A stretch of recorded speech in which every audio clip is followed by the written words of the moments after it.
कुछ लोग काबिल बनता है लेकिन काबिल है नहीं, सिर्फ चिल्लाता है शराबबंदी फेल हो गया, शराबबंदी फेल हो गया। सोशल मीडिया का जमाना है, कुछ भी अनाप शनाप लिखते रहता है, कुछ भी मोबाइल पर पढ़ते रहता है। ये बात सीएम नीतीश ने कही। कल ही एक वीडियो वायरल हुआ जिसमें सीएम नीतीश ये बात कह रहे थे, लेकिन सवाल ये उठता है क्या वो हाई कोर्ट और सुप्रीम कोर्ट को भी ये बात कह रहे थे? क्योंकि सुप्रीम कोर्ट ने खुद कहा है और सुप्रीम कोर्ट के चीफ जस्टिस ने कहा कि शराबबंदी का फैसला अदूरदर्शी फैसला था, यानी बिना सोच समझ कर लिया गया फैसला। हालांकि लोग यूं ही नहीं कहते कि बिहार में शराबबंदी असफल है, उसके पीछे वजह है। एक खबर आई है बेतिया से, जहां के चंपारण रेंज के डीआईजी ने खुद अपने रीडर के बारे में शिकायत की कि वो शराब पिया हुआ है, और फिर मुफस्सिल थाने की पुलिस पहुंचती है और उसे गिरफ्तार कर लेती है। डीआईजी जो प्रणब कुमार प्रवीण है, उन्होंने कहा कि उनका रीडर जो है वो हमेशा शराब पी रहता था और कई दिनों से समझा रहे थे, लेकिन जब अचानक वो कॉल उन्होंने रीडर को किया, फोन पर बातचीत हुई, तब उन्हें शक हुआ कि उनका रीडर शराब पिए हुए है और उन्होंने पुलिस को इसकी सूचना दी। और पुलिस जब पहुंची, उनका मेडिकल टेस्ट कराया गया उनके रीडर का, तब वो शराब के नशे में पकड़ाया गया और अब उन्हें जेल भेज दिया गया है। आगे की कार्रवाई होगी। इसलिए कहा जाता है कि बिहार में शराबबंदी असफल है। जिस पुलिस प्रशासन पर जिम्मेवारी है कि वो शराबबंदी को सफल बनाए, वहीं रीडर जो प्रशासन का एक महत्वपूर्ण पद होता है, वो शराब के नशे में था। हालांकि ये सराहनीय पहल है कि खुद डीआईजी साहब ने थाने को कॉल करके बताया कि उनका रीडर शराब के नशे में है। लेकिन एक और खबर आज सवेरे बाकायदा जनता जंक्शन में आपको बताया गया, समस्तीपुर का दलसिंह सराय, जहां पर होमगार्ड की तैनाती की गई थी और अंदर में महिला मुखिया, मुखिया पति, पुलिस के कई पदाधिकारी और होमगार्ड जो है वो बाकायदा वहां तैनात खड़े थे और अंदर में जाम छलकाया जा रहा था। ये वीडियो भी बड़ी तेजी से वायरल हो गया।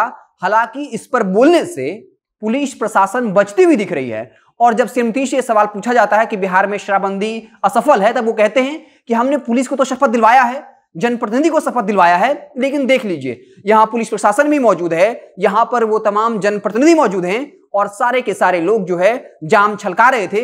वीडियो वायरल हो गया है और वहां के स्थानीय लोग ये कह रहे हैं कि अब ये नहीं चलेगा कि आप शराब के नाम पर सिर्फ छोटे लोगों को पकड़ेंगे। जो भी जनप्रतिनिधि और पुलिस के अधिकारी हैं उस मामले में जिनका वीडियो वायरल हुआ है, उन सबकी गिरफ्तारी होनी चाहिए। लेकिन आश्चर्य की बात यह है कि पुलिस महकमा इस पर बोलने से कुछ भी बच रहा है।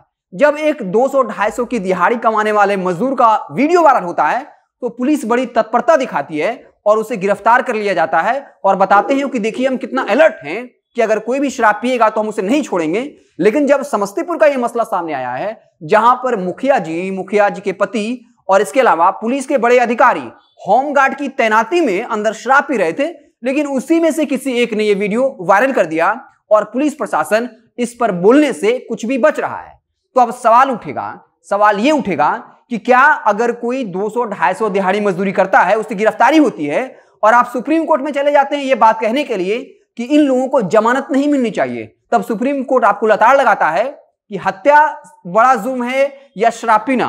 तो वकील ने कहा था, सरकार की तरफ जो वकील थे वो कहा था हत्या, तो कहा कि हत्या के मामले में जमानत मिलती है तो शराब पीने के मामले में क्यों नहीं। अब जो सवाल यह है कि जब 200-250 कमाने वाले को जेल में रखने के लिए आप सुप्रीम कोर्ट पहुंच जाते हैं, तब आपके पुलिस के कई अधिकारी और जो जनप्रतिनिधि हैं उनका वीडियो वायरल हुआ है और आपका पुलिस प्रशासन महकमा एक भी शब्द बोलने को तैयार नहीं होता है। और यही वजह है कि जब पुलिस गांव में शराब पकड़ने जाती है तब उनको खदेड़ कर मारा जाता है। हालांकि हम इसका समर्थन नहीं करते हैं, संविधान में हिंसा की कोई जगह नहीं है, लेकिन कहीं ना कहीं ऐसी घटनाएं आम लोगों में गुस्सा पैदा करती है कि एक तरफ आपके जवान, आपके जो पुलिस महकमा प्रशासन है, जनप्रतिनिधि है, अगर वो शराब पिए और वीडियो वायरल होता है तब आपकी पुलिस प्रशासन कुछ भी बोलने से बचती है। और अगर कोई दिहाड़ी मजदूर दलित अगर शराब पी ले तो आप उसकी गिरफ्तारी करते हैं और सुप्रीम कोर्ट पहुंच जाते हैं कि इन लोगों को जमानत नहीं मिलना चाहिए, तो सवाल तो उठेगा। तो सीएम नीतीश जी जो कल कह रहे थे कि कुछ लोग काबिल बनता है लेकिन काबिल है नहीं, सोशल मीडिया पर कुछ भी अनाप शनाप लिखता रहता है, तो सवाल है कि हम भी सोशल मीडिया पे बोल रहे हैं, वेब पोर्टल के जरिए बोल रहे हैं, लेकिन सवाल यह है कि हम जो सवाल उठा रहे हैं क्या वो गलत है? क्या समस्तीपुर का जो मसला है क्या वो सही नहीं है? क्या जो रीडर साहब हैं वो शराब के नशे में पकड़े गए हैं, क्या वो गलत खबर है? और क्या ये खबर बताना गलत काम है? तो हर कोई जानता है कि शराबबंदी के नाम पर सीएम नीतीश बिहार को कैसे बर्बाद कर रहे हैं। और ये अलग बात है कि वो शानदार अभिनेता हैं, अभिनय कर लें कि हम तो शराबबंदी को लेकर सख्त कानून बनाएंगे, आप बनाइए, लेकिन सवाल ये है कि शराबबंदी के लागू होने के बाद भी लाखों करोड़ का पैरेलल ब्लैक इकोनॉमी कैसे बन गया? क्या ये आपके पुलिस प्रशासन की असफलता के बिना हो सकता है? क्या ये बिना पुलिस प्रशासन के मिलीभगत के हो सकता है? और आप लोगों को तो काबिल कह दीजिए कि काबिल बनता है लेकिन काबिल है नहीं, तो क्या आप सुप्रीम कोर्ट के जज को भी कहेंगे कि वो काबिल बनता है लेकिन काबिल है नहीं? क्या आप हाईकोर्ट के जज को कहेंगे जिन्होंने टिप्पणी किया था कि ऐसा लगता है कि बिहार में एक व्यापारिक नेटवर्क के जरिए शराब की तस्करी हो रही है? आखिर सिर्फ शराब पीने वाले को क्यों पकड़ा जाता है? जो शराब तस्कर है बड़े लेवल का, उसकी गिरफ्तारी क्यों नहीं होती है? तो क्या आप हाईकोर्ट और सुप्रीम कोर्ट भी कह रहे हैं कि काबिल बनता है लेकिन काबिल है नहीं? तो क्या सिर्फ पूरे बिहार में आप ही काबिल हैं? ये तो एक बड़ा सवाल है। आप देखते रहें जनता जंक्शन। जैसे ही कोई और बड़ी खबर आएगी तो हम उससे आपको इत्तला करेंगे। बहुत बहुत धन्यवाद।